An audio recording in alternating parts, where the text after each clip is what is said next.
Oh ya Sobat Muda, jangan lupa untuk mampir ke YouTube #SebarkanKebaikanDAI.TV. Subscribe, like, dan juga klik tombol notifikasi atau tanda lonceng. Jangan lupa untuk share juga ya.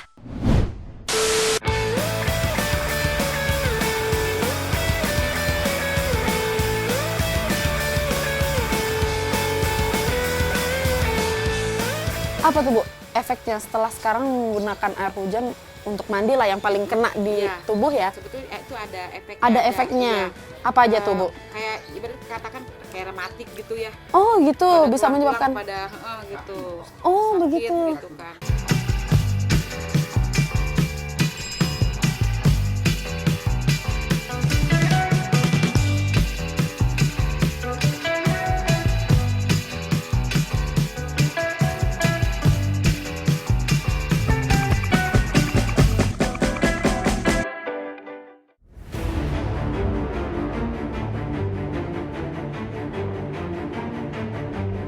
Sobat Muda, faktanya di Indonesia sendiri kebutuhan air bersih per orang per harinya bisa sebesar 125 liter. Akan tetapi, ketersediaan air bersih yang layak di beberapa daerah masih sangat kurang. Memperingati Hari Air Sedunia, hari ini Sabrina akan mengajak Sobat Muda belajar betapa pentingnya air bersih. Hanya di #SebarkanKebaikan.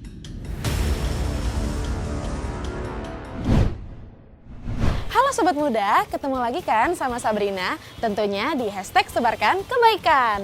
Nah, Sobat Muda, kira-kira tahu nggak sekarang Sabrina lagi ada di mana ya? Nah, Sabrina sekarang lagi ada di Kelurahan Kamal Muara, Jakarta Utara. Sebenarnya lokasi ini deket banget loh Sobat Muda dengan ibu kota. Tapi ternyata warga di sini masih merasakan kesulitan untuk mendapatkan akses air bersih. Bahkan mereka untuk mandi, mencuci, mereka harus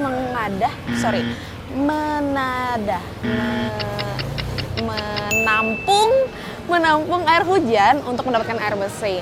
Nah, sekarang Sabrina bakalan berjalan-jalan untuk ngobrol-ngobrol dan lihat langsung aktivitas warga di Kampung Tada Hujan ini. Penasaran kan gimana aktivitas Bina hari ini? Ikutin yuk!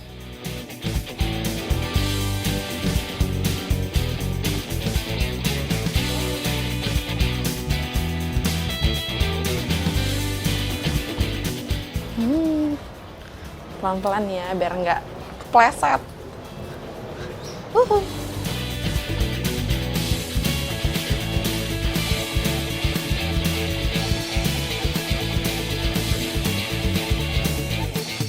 Nah, Sobat Muda, sekarang Sabrina sudah sampai nih di rumah Ketua RW-nya.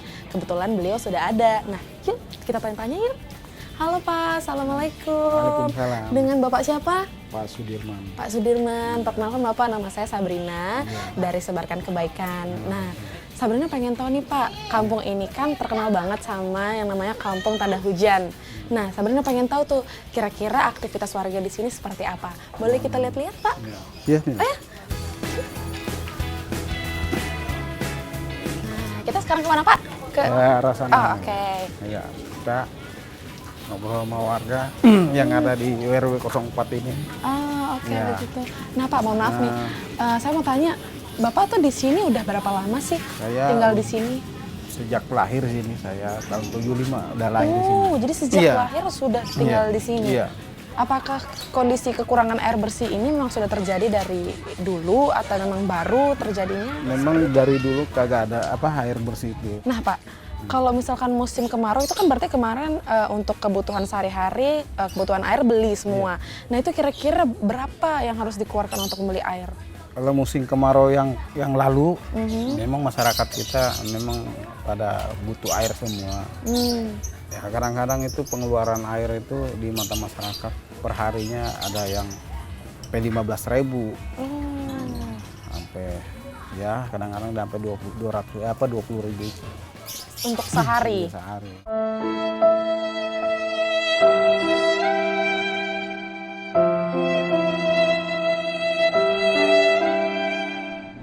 Nah Pak, sekarang kita mau kemana lagi nih? Mau ke kanan, ke kiri? Ya Mas? kita ke sini aja yang ada kesini? warga yang bisa ditanyakan. Oh ya, boleh, boleh, Ya. boleh. Kan ini membuat untuk masyarakat juga, Bu. Iya.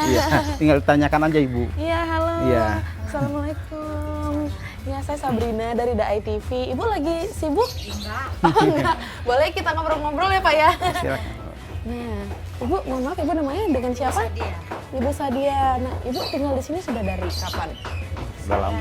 Lama ada 20 lebih di kampung. Oh, nah Ibu berarti Ibu kan udah ngerasain dong di sini kemarin-kemarin beberapa tahun yang lalu mendapatkan air bersih itu sangat susah. Iya. Nah itu gimana Ibu pengalamannya? Ya kalau dulu sih kan air pikul ya. Oh, Nah dipikul kita pakai ada yang gerobak. bubut. Ada. Lama kemudian kita pindah di sini. mm-mm. Saya kan dulu di Pelelangan, di belakang Pelelangan.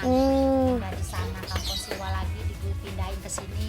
Dipindahin lagi Ya, ya. di sini udah lama-kelama dikasih air bor ya Jia. Iya, ada yang pakai air dari Dari bumi. masjid, ada yang nyumbang Ada ke juga sini yang- warga dikasih bayar per bulan dulu berapa Jia? 30 Bapak maaf. 30.000 sebulan. Kalau yang 30.000. air tanah, Iya. air bumi.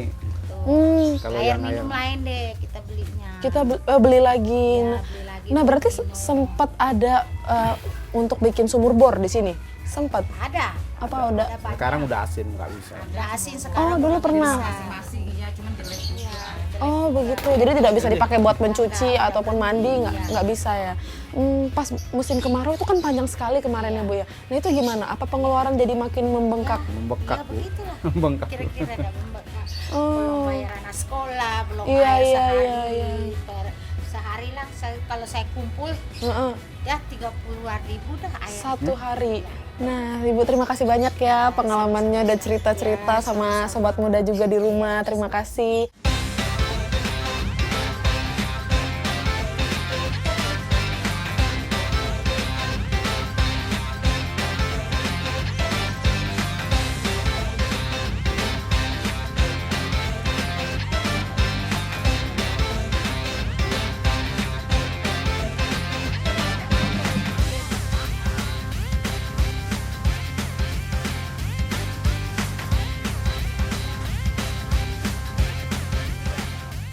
Oh, Ini satu Ibunya lagi ibu-ibu nyuci. saya nyuci nih. oh, aku boleh ikutan nggak Pak? Ya. Oh ya boleh.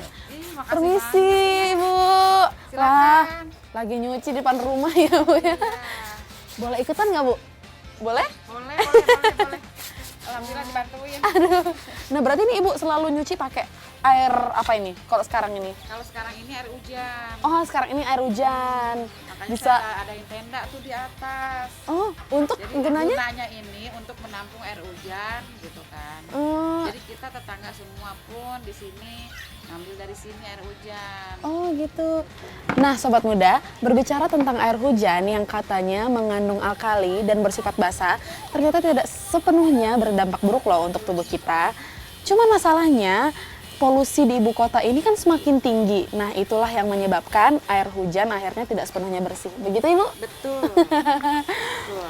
Nah Ibu, ini kan sehari-hari pastilah setiap kegiatan rumah tangga membutuhkan air kan. Nah, Banget. apakah Ibu cuma mengandalkan air hujan ini? Oh enggak. Kalau di sini itu saya sehari-harinya beli air pump. Oh, begitu. gitu, yang ditampung sama pengusaha air pump.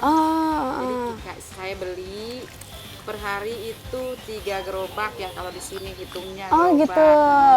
Satu gerobaknya itu kan harganya itu kan 9.000. 9.000. Ya 9.000. Jadi kalau satu hari 3 gerobak udah berapa? Satu gerobak itu berarti terdiri dari 5 dirijen itu Iya, atau? Oh 5 ya, dirijen. bukan satuan dirijen itu ya? Kan. Oh. Nah, biasanya kalau untuk air hujan sendiri Ibu pemanfaatannya untuk apa aja? Cuci piring, cuci pakaian, bahkan mandi sekalipun gitu. Mandi kan. juga pakai. juga, walaupun badan itu ya kayaknya ada sakit setelah mandi air hujan itu. Oh begitu. Jadi Iya. apa tuh Bu efeknya setelah sekarang menggunakan air hujan untuk mandi lah yang paling kena di Iya. tubuh ya? Sebetulnya itu ada efeknya. Ada efeknya. Iya. Apa aja tuh Bu? Kayak ibarat katakan kayak rematik gitu ya. Oh gitu, Pada bisa tulang-tulang menyebabkan. pada gitu. Oh Sakit begitu. gitu kan. Apa karena air hujan itu awalnya dingin karena ya? Dingin mungkin, Oh. gitu. Nah, ngerti deh kalau untuk itu nggak tahu itu apa sih. Saya juga pengen tahu sih sebetulnya ini kan saya bilang, air hujan kan menurut kita kan bersih. Mungkin karena jatuh ke atap atau apa jadi sehingga kotor sehingga menimbulkan ke badan kita kadang juga Nggak gatal enak. juga gitu Oh, kan gatal. sempat gatal juga. Gitu. Oh begitu. Oh ada yang nggak cocok dengan air hujan ya Pak ya? Nah, sehingga kita dibilas lah pakai air pam itu. Jadi mandi dulu, setelahnya baru bilas Iya, gitu. gitu. Oh. Ada juga dihangatkan dulu angin itu air hujannya. Oh dimasak dulu. Iya, dimasak dulu gitu. Biar anget-anget gitu ya. Supaya badan kita nggak terlalu pada sakit setelah mandi air hujan gitu. Tapi ini kan udah lama banget Ibu, tapi alhamdulillah ya gatal-gatal masih bisa ditahan lah ya gitu. Tapi Tapi puskes kalau gatal. tapi alhamdulillah selama ini baik-baik aja gitu ya Bu ya. Nggak ada apa sih namanya, nggak ada apa-apa. Iya, alhamdulillah ya.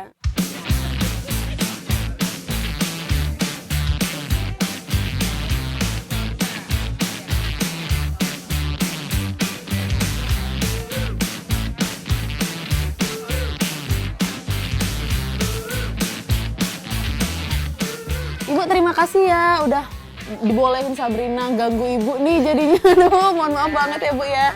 Terima kasih. Sampai ketemu lagi. Iya, aduh, terima kasih.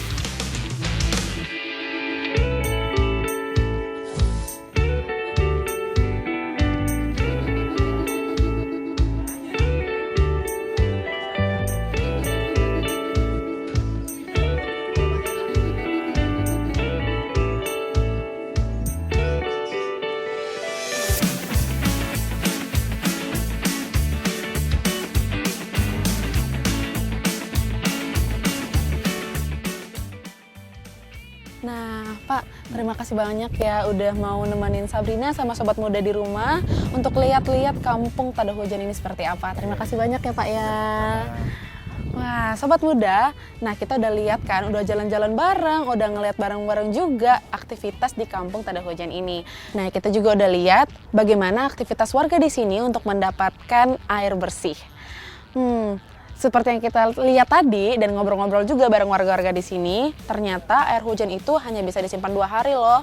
Karena kalau disimpan terlalu lama akan menjadi wadah, jentik-jentik akan berkembang di situ. Wah, sayang sekali ya. Nah, tapi kenapa ya kira-kira suatu daerah itu bisa kekurangan air bersih? Kenapa ya? Yuk kita tanya sama pakar air dari IPB, Profesor Hadi Susilo. Halo Prof, apa kabar? Alhamdulillah, baik Mbak. Prof, sobat muda di rumah kan belum kenal nih dengan Profesor Hadi. Boleh Prof untuk perkenalkan diri dulu? Ya, saya Hadi Susilo Arifin. Saat ini saya berada di Divisi Manajemen Lanskap, Departemen Arsitektur Lanskap, Fakultas Pertanian Institut Pertanian Bogor. Tapi di lain pihak saya juga sebagai Ketua Program Studi untuk Master Degree di Pengelolaan Sumber Daya Alam dan Lingkungan Sekolah Pascasarjana IPB. Prof, banyak daerah pesisir Indonesia yang masih kesulitan dengan air bersih. Sebenarnya penyebab itu seperti apa sih? Sebenarnya tadi daerah pesisir atau bukan pesisir, pada intinya kan masyarakat tetap membutuhkan ya. Betul. Jadi untuk yang bukan daerah pesisir juga air di mana-mana banyak sepertinya di Indonesia ya. Tapi manakala untuk kebutuhan untuk mendapatkan air baku dengan tanda petik juga air bersih kebutuhan sehari-hari, ternyata kita masih kurang. Karena kita juga belum mengkalkulasi betul sebenarnya berapa kebutuhan per orang gitu. Ternyata kalau kita lihat dari standar FAO, kebutuhan orang per hari itu bisa mencakup 220 sampai 250 liter per orang untuk semua kebutuhan kehidupan. Nah, ini belum semua kota juga terpenuhi kebutuhan itu. Selain kalau dari daerah pesisir, itu terlebih lagi karena dia memiliki daerah pantai, juga airnya pasti payau. Kalau ambil dari air sumur, maka kualitasnya juga tidak memenuhi syarat. Sehingga memang ada infrastruktur baik di pesisir maupun di daerah lebih tinggi, daerah tengah atau daerah hulu dari suatu kawasan daerah aliran sungai itu perlu penataan ulang. Baik, Prof, apakah pemasangan PDAM sudah menjadi solusi untuk ketersediaan air bersih? Dan bagaimana dengan warga-warga yang tidak memiliki uang untuk membayar? Karena penduduk daerah pesisir seperti yang kita tahu, sebagian besar merupakan warga prasejahtera. Sekali lagi bahwa penyediaan air baku apalagi air bersih ya, dan itu mestinya tanggung jawab negara. Artinya apa? Bahwa setiap daerah diberi kewenangan untuk membuat PDAM, perusahaan daerah air minum, dan itu harusnya bertanggung jawab untuk memenuhi kebutuhan masyarakatnya. Dan mestinya PDAM bisa mensuplai air bersih dengan harga yang paling murah. Nah, Prof, apakah ada alternatif solusi lain? Lalu bagaimana dengan ancaman pencemaran air oleh industri? Dalam konsep atau hasil-hasil penelitian saya bahwa air itu kan tidak selalu air tanah. Alternatif lain adalah kita memanfaatkan air permukaan. Air permukaan bisa datang dari air hujan, ya, bisa datang dari sungai, yang lalu harusnya bisa kita panen. Kita sebut dengan rainwater harvesting. Bagaimana kita memanen air hujan? Apakah itu tanggung jawab pribadi, orang per orang, komunitas, atau tanggung jawab pemerintah dalam menyiapkan infrastruktur? Kalau orang per orang bisa membuat sumur resapan, itu juga pemanenan. Dengan cara biopori, itu juga pemanenan. Dengan membuat kolam di setiap pekarangan.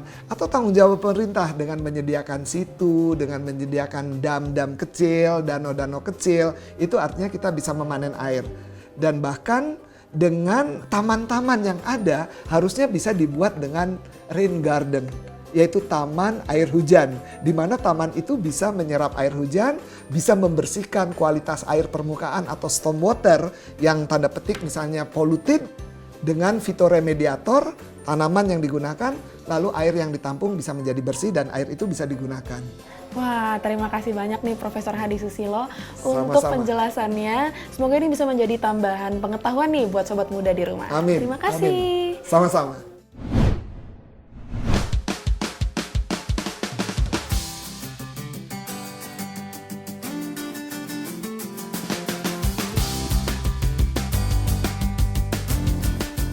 Nah, Sobat Muda, tadi kita udah ketemu dan ngobrol bareng sama Profesor Hadi Susilo dari IPB. Nah, gimana? Udah tahu kan apa sih kira-kira penyebab dan alternatif yang bisa kita lakukan untuk menangani masalah air bersih di Indonesia? Nah, sekarang Sabrina bakalan ngajak Sobat Muda di rumah untuk ketemu sama teman-teman Sabrina yang memiliki inovasi untuk menjernihkan air yang sudah terkena limbah industri menjadi jernih kembali. Nah, gimana? Penasaran kan? Sabrina juga udah penasaran banget. Yuk, kita langsung aja temuin mereka. Halo kakak-kakak. Halo Kak. Hai. Nah, Sobat Muda, ini teman Sabrina yang tadi Sabrina bilang yang memiliki inovasi untuk menjernihkan air yang tercemar limbah dan menjadi bersih lagi. Betul? Betul. Betul. Nah, kakak-kakak boleh dong kenalan dirinya dulu, karena Sobat Muda belum tahu nih. Nah, siapa? Dari kakak dulu? Nama saya Ones Putra Hulu. Oke, kakak? Saya Martina Sihombi. Nah, Dan saya Eki. wah, oke. Nah, sekarang aku udah nggak sabar lagi nih, pengen tahu gimana sih cara bikin inovasi seperti ini. Boleh dijelasin dulu, Kak? Jadi yang kami gunakan ini namanya daun paitan. Nah, kami dapat sumber-sumber bahwa daun paitan ini mengandung asam fitat. Asam fitat ini bisa menurunkan logam berat, khususnya itu kayak timbal, Pb, terus Ag yang bervalensi 2. Nah, untuk prosesnya itu Kak, daun segar ini terlebih dahulu dikeringkan di matahari 3 jam sampai 5 jam. gitu Ya, ya? dijemur gitu Kak. Oh, oke. Selanjutnya di blender gini, dipotong-potong gini. Oke. Nah, terus kita blender nih, langsung. Iya Kak. Oh, oke. Jadi, proses ini untuk bikinnya jadi bubuk. Iya Kak, langsung dari bubuk. Oke. Terus, selanjutnya. Selanjutnya prosesnya penimbangan Kak. Oh, penimbangan.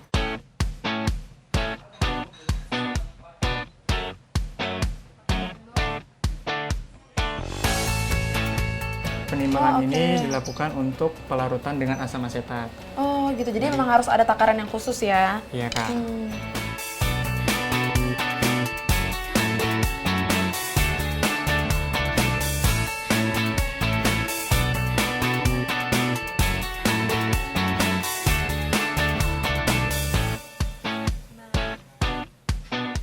Segitu? Cukup, Nggak apa-apa? segini aja. Oke, terus? Selanjutnya kita larutkan dengan asam asetat. Hmm.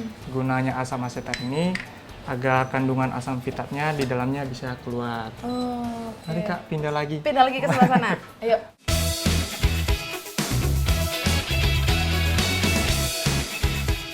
Ayo Kak, kita menghomogenkan Oh, paitannya dengan asam asetat. oke, di sini. Iya Kak, di sini Kak. Nah, Teman saya Martina akan menjelaskan. nah itu seperti apa Kak? Jadi Kak, ini untuk metode mengekstraksinya menggunakan asam asetat. Oh, oke. Itu ukurannya berapa mili? Ini 100 ya? mili dalam 5% kadarnya. Oke. Nah Kak, aku boleh tanya juga nggak? Kenapa sih kakak-kakak tuh memilih untuk membuat inovasi ini? Boleh ceritain sedikit nggak? Awalnya karena keresahan kami akan limbah berat gitu ya Kak di sungai. Nah, kami cari inovasinya dan dapat ternyata ada tanaman yang bisa menurunkan logam berat itu Kak. Nah, untuk spesifikasinya sendiri, daun paitan ini tuh manfaatnya apa untuk difilterisasinya itu sendiri? Kalau tanaman paitan itu bisa ada 2 konsep Kak. Oke. Pertama itu fitoremediasi, tanamannya itu cukup ditanam di pinggir-pinggir sungai. Nanti akarnya itu akan menyerap logam beratnya. Oh, Nah oke. kemudian asam fitatnya yang kita lagi prosesnya ekstraksi ini, asam fitat itu kita ambil ekstraknya, kemudian kita letakkan atau kita celupkan di sungainya. Asam fitat itu akan mengikat logam timbulnya gitu Kak, logam beratnya. Oke, wah menarik sekali. Oke, Iya. bisa kita lanjutkan ini gimana? Silakan Kak.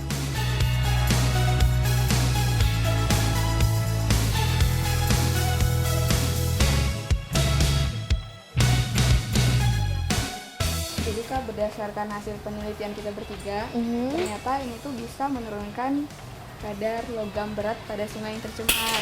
Oke. Namun karena ini masih dalam bentuknya langka, jadi kedepannya kita pengen mengembangkan penelitian ini juga, tapi dijadiin dalam metode yang lebih mudah, misalnya dalam bentuk serbuk gitu. Oh, wah, menarik sekali. Nah, Sobat Muda, kita pasti bakalan tungguin banget inovasi dari kakak-kakak ini. Semoga berhasil ya. Amin, Wah, Kak. ya Sabrina mau ngucapin terima kasih banyak nih buat kakak-kakaknya. Semua udah ngejelasin gimana sih bikin, apa ini namanya? Daun paitan ekstrak asam fitat. Oh, oke, itulah Sobat Muda ya. Sangat panjang sekali. Terima kasih banyak untuk ilmunya juga udah berbagi Iya, Kak. kepada Sobat Muda di rumah. Terima kasih banyak Kasih ya juga, Kakak. Kak. Terima kasih. Nah Sobat Muda, selain penelitian yang tadi, Sabrina bakalan nunjukin ke Sobat Muda di rumah bagaimana sih cara membuat filter air sederhana yang Sobat Muda bisa coba di rumah. Nah, seperti yang kita lihat di sini, ini udah ada bahan-bahannya. Pertama, ada spons. Nih, bisa spons, terus ada sabut kelapa. Kemudian ini ada botol air mineral, terus dipotong 2 seperti ini. Kemudian ada arang dan batu kerikil serta air yang nanti kita coba untuk filter.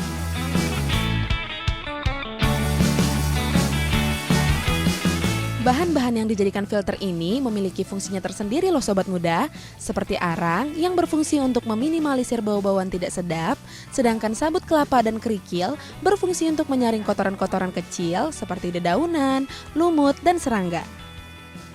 Sekarang Sabrina bakalan coba untuk memfilter air ini ke dalam filter air yang kita sudah buat ini.